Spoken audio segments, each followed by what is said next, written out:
Hello, welcome to Heating Geeks. I've just been here finishing up editing a video. This is just the intro. This is a much longer video than usual. When I say much longer, this video is just around 20 minutes, a bit longer than that, because people asked for it. A lot of my normal subscribers asked for this. The people that used to comment a lot on my videos. I don't know where you guys are. I miss you. But you're gone since I started this wiring stuff. But this is back to the old stuff I used to do. This video shows the thought process I go through when I'm at a job and I'm going to do it, and how I think through most jobs before I start them. Every time, it just really helps if you do that. You attack it in the right way. Then it's also got a plumbing fail. You'll see what I mean. So this video is a pump change. A few things go wrong in it. You have to watch to the end because there is something right at the end there that's there's lots of little tips and tricks in this video. So if you like my content and if you learn something from any of these videos, you could do one thing for me. I'd really appreciate it. If you could go down there and click the like button, not even subscribe, just click that like button on this video. I don't think I've ever asked for people to do that before. So click the like button. That would really help me out because that helps with the analytics that YouTube use, and it will help me create more content. So I really appreciate it. Thank you. I hope you enjoy it, and I'll see you on the next one.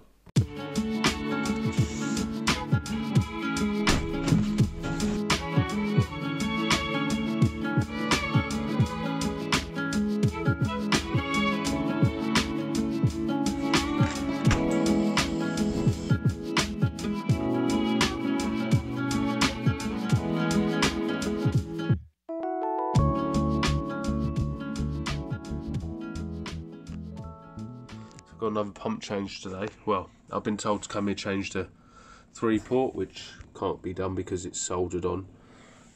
If I need to do anything on that, I'll change the I'll take the head off and change the ball and paddle, or the ball or whatever's in there, the plate and ball as they call it. We've got a leaking pump valve and a knocking pump, which I think you can hear, hopefully. This is an open vent system, and there is literally no room. Look, I can touch the cylinder with my hand, and I can nearly touch the wall and the cylinder just by doing that with my fingers. So yeah, this is the more common pump change that you get, not any of this simple stuff I done the other day. And as you can see, the valves are knackered. So this might be an interesting one. Okay, so with this job here, I'm always thinking about how best to proceed. We've got an open vent system. We've got one pump valve that definitely needs changing, and one pump valve that looks okay. So I've sprayed everything up with WD-40 before I start. And what I've come to is that I'm gonna bung the tanks. I'm going to then try and isolate both valves, even this one that's no doubt going to leak quite bad once I do that. So yeah, I'm going to bung the tank, isolate both valves, and try and just undo it and take this pump out.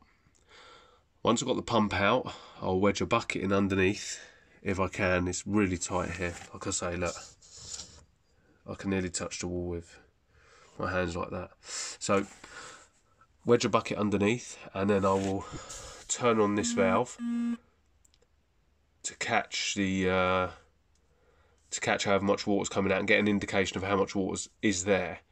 And then I will try and undo that valve. If there's a lot of water there, I will snatch it very quickly, undo it, whip it off, and shove a new one on. And if there's not too much water, I can take my time. But either way, this is a more awkward pump change. This is a more realistic one, unlike the last one that you guys saw. So first things first, go up in the loft and I'll show you how I bung. Okay, so here I'm up in the loft. Here's the F&E tank. Here's the expansion pipe. Oh, with a little Spidey. Where's he going? Little Spidey. Hello. Right, so I'm going to cap this, so I always cap the expansion rather than bung it, because I only have one bung, and obviously bung the other bit in the tank. So here's a bung, and the principle of bunging a system is like if you had a straw full of drink and then you put your finger over the end of the straw, you could take that straw out of the drink and all the drink would stay in it, and the moment you let your finger off, it would all fall back out. That's the principle behind bunging. So the key thing is with it, you can't let any air get in, otherwise everything will all the water will come out. So that's bunged under the water there, which you can't really see too well, but it is. I pushed that in nice and tight and gave it a good twist, so hopefully that's doing the job. You can never really tell with this. And then cap, and it's greased up in there to help put it on this expansion pipe.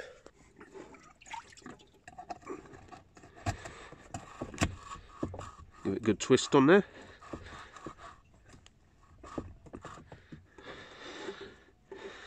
And that's it. So hopefully, there we go. Hopefully that's now going to hold the water back. Once you take out the initial amount of water, it should hold the rest back. So this is more of a safety precaution, because I know I'm changing the valve. So let's get back downstairs. So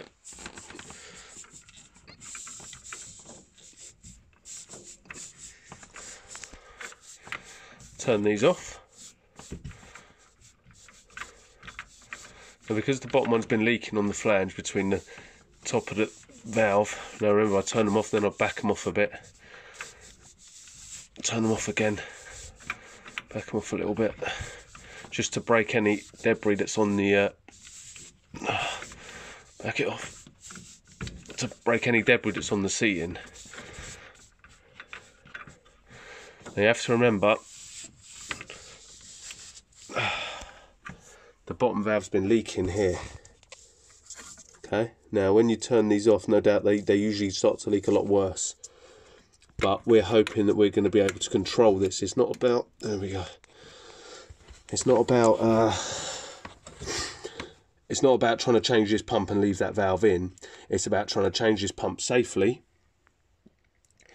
without water going everywhere, so the valve is holding back the majority of the water, and then hopefully we can get back to changing that valve. It's all about trying to control the water to the best of our ability, so that we don't flood someone's house.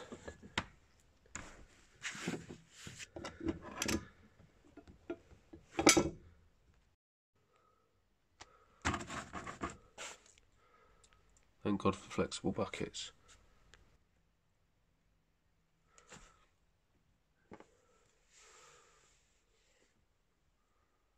There we go.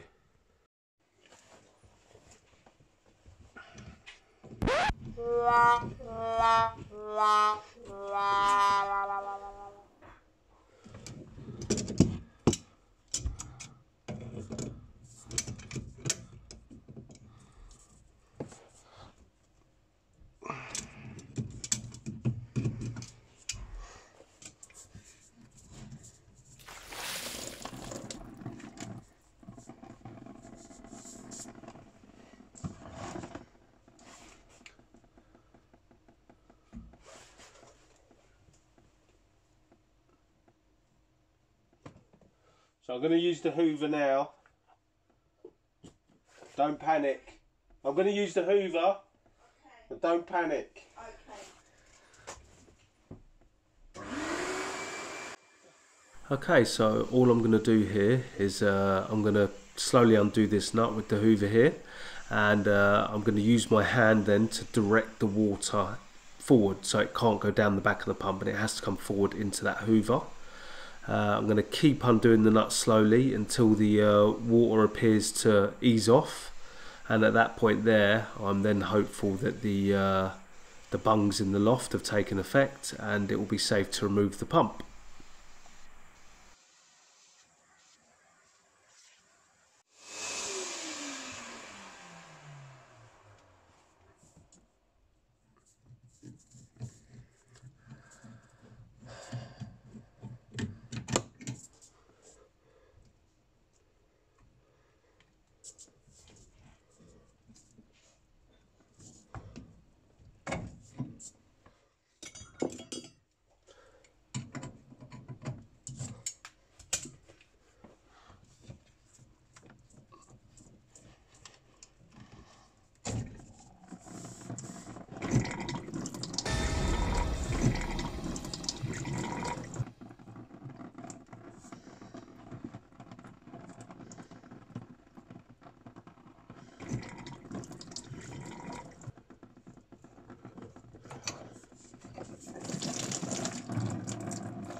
Just making sure the bucket's catching all of this.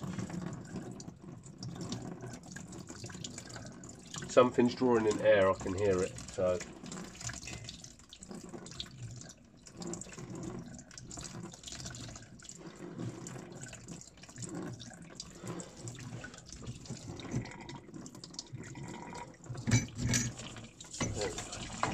Okay.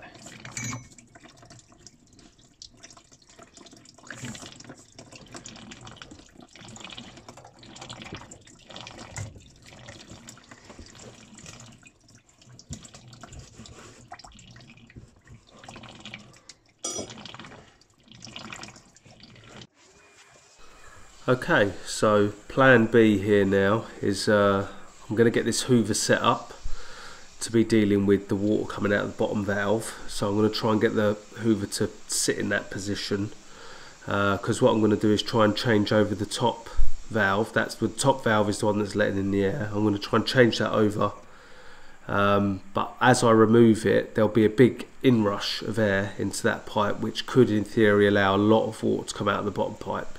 So I want my hoover there and the buckets underneath it while I change over that valve.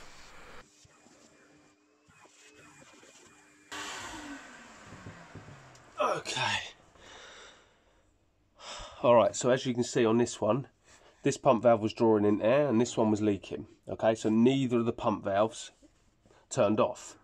That is the most common, well, the most common situation is you get one that holds and one that doesn't. In this situation here, although they looked good, neither pump valve held. So we've changed ones, that's stopping air being drawn in.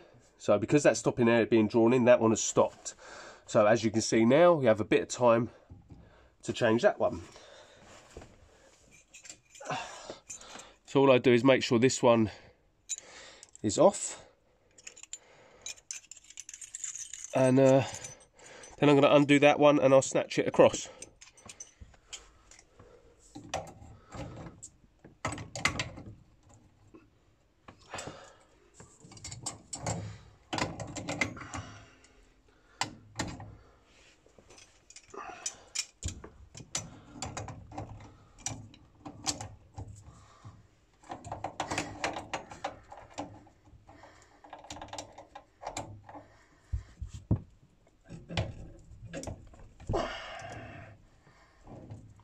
The little nuts were done up twice as tight as the big nuts on this one. Probably due to corrosion rather than anything else.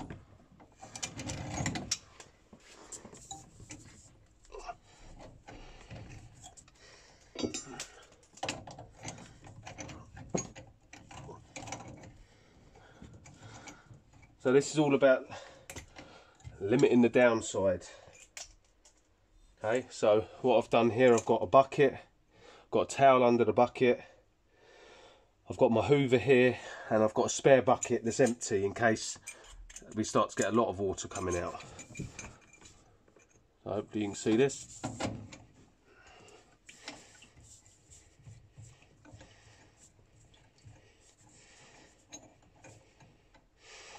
And as you can see, right there, I'm not bothered about this being straight right now. It's about holding the water back. So I'll nip this one up straight, then I'll turn this one straight and we'll get the new pump itself in there.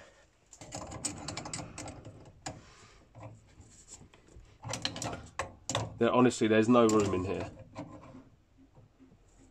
That's why I can't hold it with the grips on the front of the valve. There's just no room for that at all. There's no way for me to get grips to hold this. So, got to do it on the big flange here.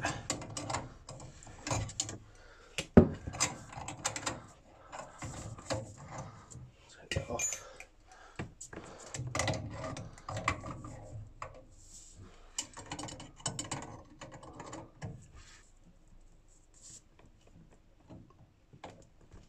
Oh, of course it turned in the free.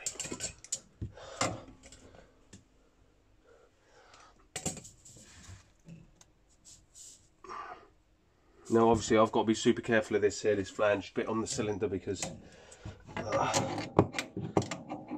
I'm so close to it.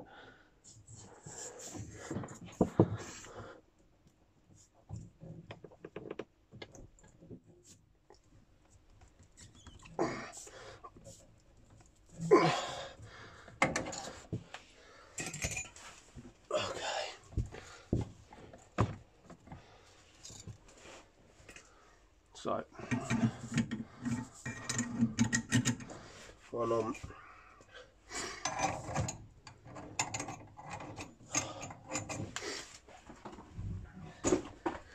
Now, this time, because I know I was changing the valves, I don't have the pump ready next to me because I know the valves that are going on are going to hold the water back because they're brand new. But now I'm getting the pump out. It's just a grunny.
So I can't even get these hand tight the way I normally would because of the lack of access.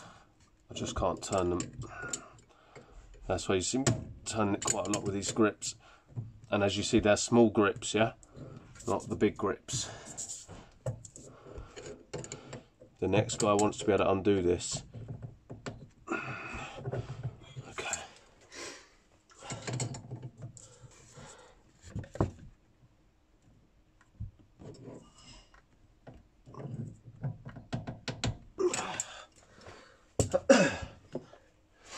Hopefully that, see, no background music, a lot of grunting and frustration. Well, there you go, that was all one shot. Kind of long video, but that's the pump in. Just straighten it up. Don't need to see me wire live, neutral and earth, do you? Okay, so before I just wire it up, I'm going to turn it on.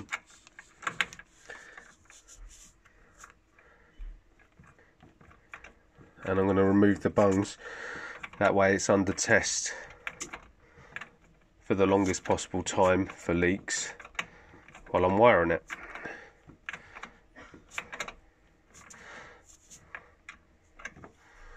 You see how I turned it all the way on and then off a bit?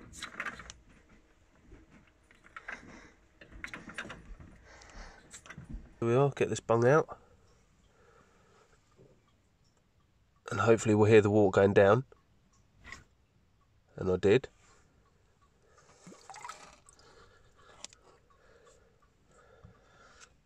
Now to take this off. Just weigh a little bit. Just always do this second if you're capping it because it's very difficult to get off otherwise. So I'm just going to put the phone down so I can do this. Okay, here we are, all in. Bungs it out. Let me get some light in there. Oh, or not. Bungs it out. Nothing is dripping, including the important bit which is in here. When you're working this close to a cylinder, you do not want to have any water come out in there because that means the flange on the cylinder has failed. So we're perfect now. Always be really careful when it's this tight to a cylinder. Like for instance, this 3-port can't be changed. It's soldered here. It's on a street there that's touching the wall. You can't change that 3-port valve. It's as simple as that. Unless you dig out the wall and cut the pipe. If you were to cut the pipe here, undo that pump valve there, undo that there, and dig out the wall, you could push it off into the wall. But other than that, you can't change this 3-port without taking the cylinder out. So, congratulations whoever fitted that. It's appalling. But anyway, let's get this up and running. Well, actually, we've been asked to change this as well. the actuator, so we're going to do that as well now. As you can see, it's the amount of water we got out into the bucket. There'll probably be a similar amount in the hoover, so we've probably lost maybe 2.5 litres of water, maybe not even that. And as you see, the cupboard's dry. There's a shadow, not wet. Oh, yeah, it's a shadow, not wet. And we have no leaks. So just be prepared. Towel, bucket, hoover. As long as you're prepared, even if things go wrong or valves don't hold or whatever, you haven't got anything to worry about.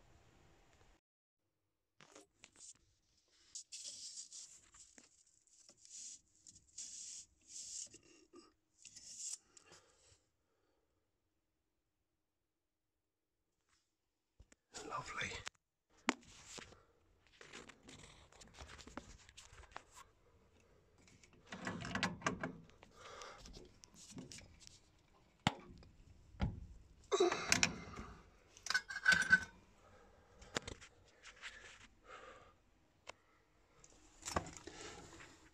Looks like someone already done the ball and plate.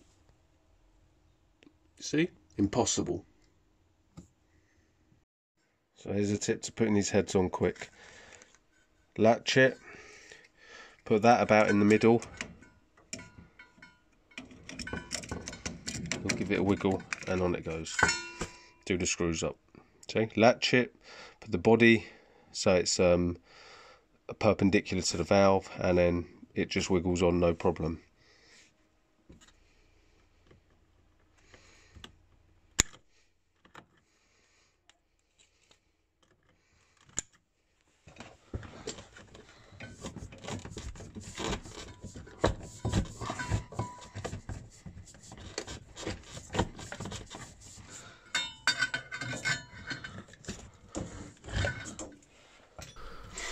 Okay, so if you notice here, I've cut all the old cable out but left the wires in their individual terminal strips, and the reason I do that is, look, just wire it one at a time. You can't make a mistake.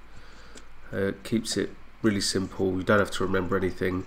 I still always take a photograph every time I'm going to wire something. I take a quick photograph first because that will save the day, I promise you.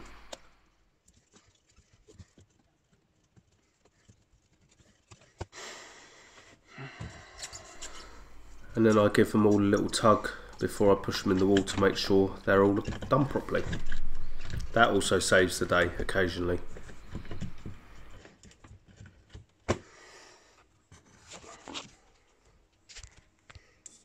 Done.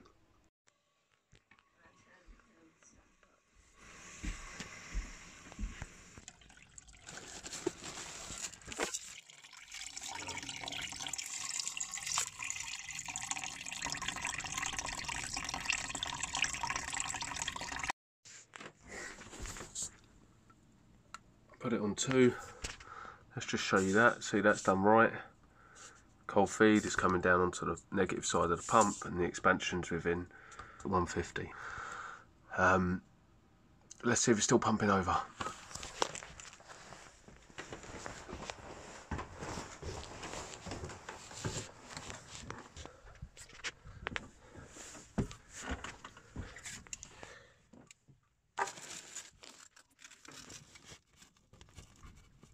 See? Turn the pump speed down, job's a good one. There are reasons why it's pumping over, but for now you know that turn it on to speed 2 and job's a good one. Okay, thanks for watching that. The next video is going to be on the wiring board over there. We're going to be putting the 3-port on there. The reason I've done S-plan first is because you need to understand it. You understand S-plan, which is what's already been done. If you understand S-plan, Y-plan's very simple. So make sure you've watched the other videos before you get on and watch this 3-port one, because they all lead into this. So thanks for watching, and I'll catch you on the next one. Like and subscribe.